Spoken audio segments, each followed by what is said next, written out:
வணக்கம். இன்றைக்கி நம்ம principles of social group work பார்க்க போகிறோம். 2 ஆத்தர் எழுதின குரூப் ஒர்க்ஸ் இருக்குது, பிரின்சிபல்ஸ் இருக்குது.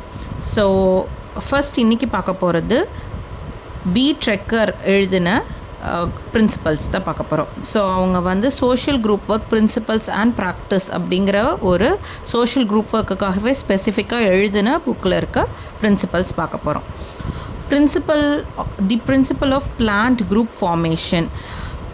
அந்த குரூப்போட மோட்டிவ் என்ன, எதுக்காக நம்ம ஃபார்ம் பண்ணுறோம் அப்படிங்கிறது, ஸ்பெசிஃபிக் ஆப்ஜெக்டிவ்ஸ் என்னலாம் அப்படிங்கிறது principle, purposeful worker group relationship, அந்த குரூப்பில் இருக்கவங்களுக்கும் நம்மளோட சோஷியல் ஒர்க்கருக்கும் உள்ள ரிலேஷன்ஷிப் எப்படி இருக்கணும், கண்டினியூஸ் இண்டிவிஜுவலைசேஷன், இது ஒரு குரூப் ஒர்க்காக இருந்தாலும் அங்கே இண்டிவிஜுவல் கிளைண்ட்ஸோட நீட்ஸ் என்ன ஆகுது, ஃபுல்ஃபில் ஆகுதா, அவங்களுக்கு இம்ப்ரூவ் ஆகுதா அப்படிங்கிறது பார்க்கணும்.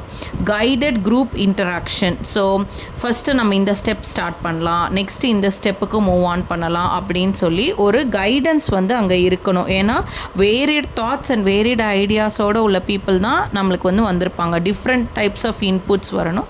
ஸோ ஜென்ரலாக அந்த குரூப்புக்கு காமனாக ஒரு கோல் வச்சு நம்ம இந்த ஸ்டெப்ஸில் மூவ் பண்ணலாம் அப்படின்னு சொல்கிறது.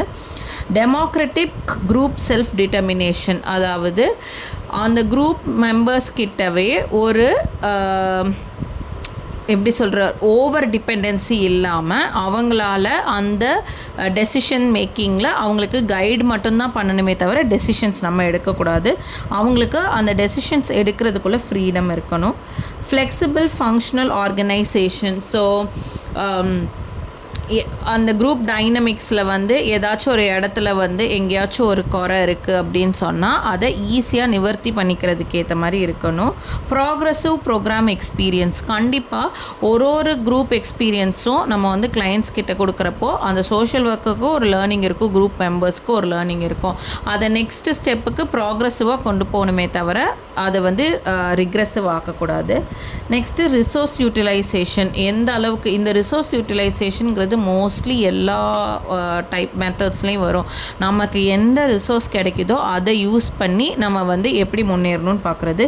இவாலுவேஷன், நாம் ஸ்டார்டிங்கில் எப்படி இருந்தோம், அடுத்து அந்த குரூப் ஒர்க் ஒரு பர்டிகுலர் டென்யூர் வச்சுருப்போம் அந்த ப்ராஜெக்ட்டுக்கு இல்லை ஏதோ ஒரு இஷ்யூக்கு, இப்போ நம்ம எப்படி நம்ம நெக்ஸ்ட் லெவலுக்கு முன்னேறி இருக்கோம் அப்படிங்கிறத இவாலுவேட் பண்ணுறது. ட்ரெக்கர் இதில் என்ன சொல்கிறாரு அப்படின்னு சொன்னால், இந்த பிரின்சிபல்ஸ் ஆஃப் குரூப் ஒர்க் கண்டிப்பாக குரூப் ஒர்க் இவால்வ் ஆக ஆக இன்னுமே நிறையா ஆட் ஆகும், சேஞ்ச் ஆகும், குரூப்புக்குள்ளவே நிறைய ஒரு இவல்யூஷன் வரும் அப்படின்னு சொல்கிறாரு. ஸோ இதுதான் ட்ரெக்கர் அவரோட principles and practices of social group ஒர்க்கில் கொடுத்த பிரின்சிபல்ஸ். தேங்க்யூ.